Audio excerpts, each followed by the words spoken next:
Okay, welcome back guys, Clash Fitness. Now, today's the big day you've been waiting for, the weigh-in video. So my first weigh-in since doing Bigman to Ironman.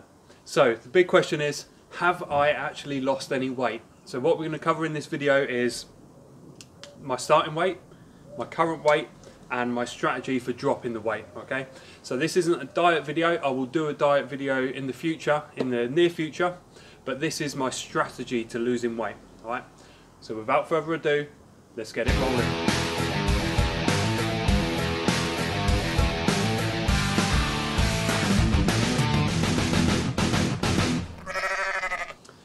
Right, okay, so the weigh-in. This is obviously something that's been playing on my mind for a while. I need to drop weight, that's obvious. My starting weight, and I've got the figures written down because I know that I work in stone, and that's a little bit old school now, not many people work in stone. So my starting weight was 16.6 stone. That is the equivalent of 230 pounds or 104 kilograms. Thank you very much. I've finally translated weights. What a Steve Clash Fitness achievement. Okay, so that was my starting weight, 16.6 stone, 104 kilos. That's too heavy for cycling, that's too heavy for running, that's too heavy for swimming, that's too heavy to generate a decent performance, and really I wouldn't be able to do an Ironman weighing that much. That's pretty obvious. So what I need to do is drop the weight. So as you can see overlaid on the scales now, I'm jumping on the scales, 15.5 stone. Okay, so that's over a stone lost in what is it, about 5 weeks, 6 weeks, over a stone lost. So I'm very pleased with that.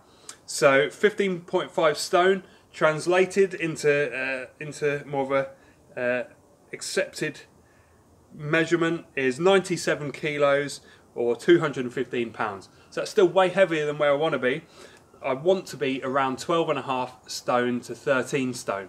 I haven't done the calculation for that, but maybe if I'm smart enough, I'll stick the translation down there at the bottom of the video. But that's where I want to be. That's my goal weight.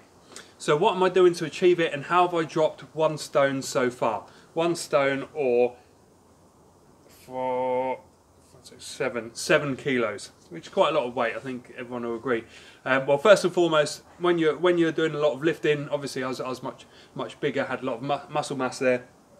You carry a lot of water in those muscles, so straight away you're going to lose that water mass, that water weight. So that's gone, and that would have dropped me some. Okay, but it's not. I'm not going to give all the credit to water weight. I've been doing a lot to drop the weight. Okay, so I'm going to break it down in the following ways. I've been dropping weight with diet and with training. Basically, these two things, and they're two independent. They're independent of each other. All right.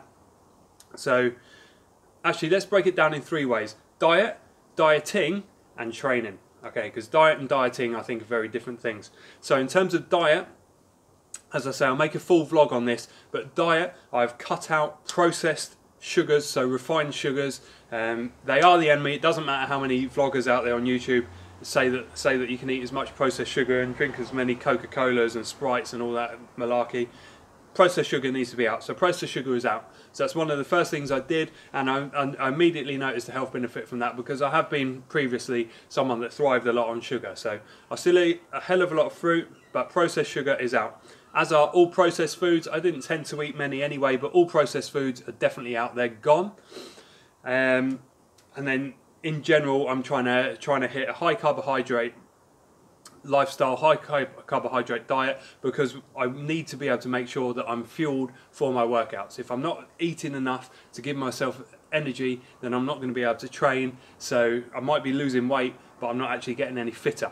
So I need to find a good balance there, if that makes sense. So I need to balance my diet and my dieting with the ability to have energy for training. So I find a non-processed, high carbohydrate, fruit and veg based diet is definitely the way forward. So I'm still having a fair bit of protein, but I would say it's probably 20% protein, 20% fat, and then a 60% carbohydrate. So I would say at the moment is my split. As I work towards longer, more endurance-based training, I'll increase the carbohydrates and drop the protein and fat slightly.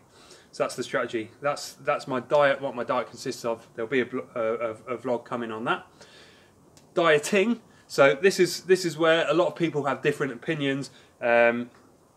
Whether you're just consistent, whether you do intermittent fasting, etc., etc. I don't really buy into any of these theories. You know, you can just smash in as many carbs as you want and the weight miraculously comes off, or intermittent fasting, which I think is where you don't eat for an entire day or something like that.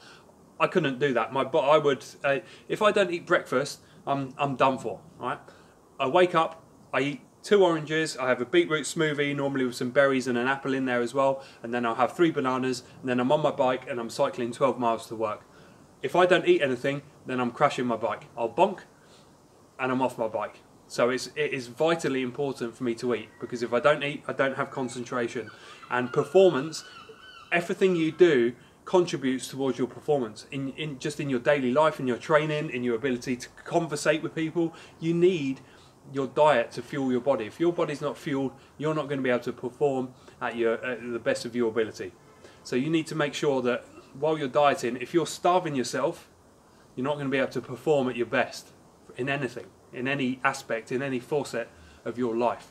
Okay? And the same, if you're just smashing in too much and your goal is to lose weight, that's not going to happen either.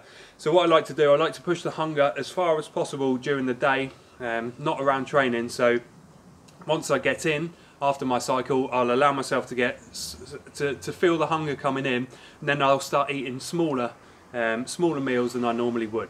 Okay, so I allow myself to get hungry, and then I eat a smaller meal, and then I'll allow myself to get hungry again, and then I'll eat a smaller meal. Then if I've got a workout coming out on my lunch, swimming or running for example, then I'll make sure that I'm well fueled for that workout, because I need to make sure that I'm getting the most out of the workout.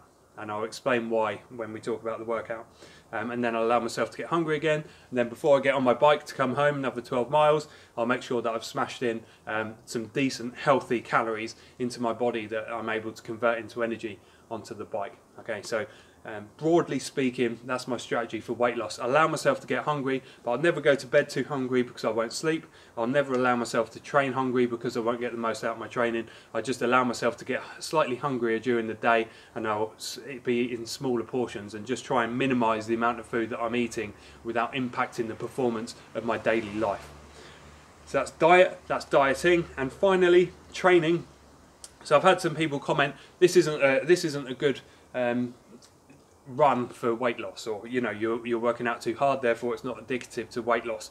I have my training, and I set my training very much aside for my weight loss. I have an Ironman to train for, and I need to get a lot fitter, and weight loss is obviously a big part of that, but I like to separate the two. I need to get fitter, I need to get faster, and as the weight loss aspect is happening, that will naturally happen over here with the training. But I want to be the best version of myself. So I want to be faster, I want to be able to go further. And that isn't going to happen if I'm hungry, or if I'm just plodding out these slow miles, these endurance miles to be aerobic all the time. I want to build my anaerobic base. I want to, I want to get my lungs stronger again. I want to get my cardiovascular system stronger. And not only that, I just love working out hard. I love to punish myself, I love to feel that pain, I love to feel the burn, and I like to go out there hard and enjoy it. That might not be indicative for weight loss, but I don't care, because I'm managing that through my diet and through my dieting. Training for me is all about getting fitter, stronger, faster. And that's not going to happen if I'm starving hungry. I'm just out plodding along and doing slow miles all the time. I will do slower runs, I will do the aerobic stuff, that has to happen, but I'm also going to be, I'm going to be smashing out some fast 5Ks, I'm going to be smashing out some fast half marathons soon. I'm going to be smashing out some fast intervals on the bike. In the pool I'm going to be smashing out. I want to feel the burn in my lungs. And I like to hold the two separately. I would like to think that any training I do is going to contribute towards weight loss, but I'm not obsessing over the two as if they're one thing. Okay, they're going to help each other, but I like to keep them separate, if that makes sense. Guys, hopefully you found this vlog interesting. I'll continue to do these weight updates for you guys. As always, if you want anything else from this Bigman to Ironman vlog, please do let me know in the comments down below. We're getting closer and closer, hopefully, to the house move, where we've got a nice big new shed, and we're talking about building maybe possibly a summer house as well. So very exciting things to do many times during the week, and I appreciate all the support that you guys give. Where are you? Wanting to see more videos. a lot of the times during the week I've got videos, I try and film them, but I've just got nowhere in the house. So if the weather's not good enough outside, or it's getting dark now around 4:30 in the evening, I have nowhere really to film. So once we move house, I'm going to have, you know, my studio, my shed back, and we'll be back on it big time. Okay, but for now, guys, just know that I really appreciate your support. You guys are pushing me on as much as hopefully I'm pushing you on as well. Join me on the journey. There'll be far more, but if you've got anything, request, stick them in the comments down below. But for now, you guys know what to do by now. Keep it rolling.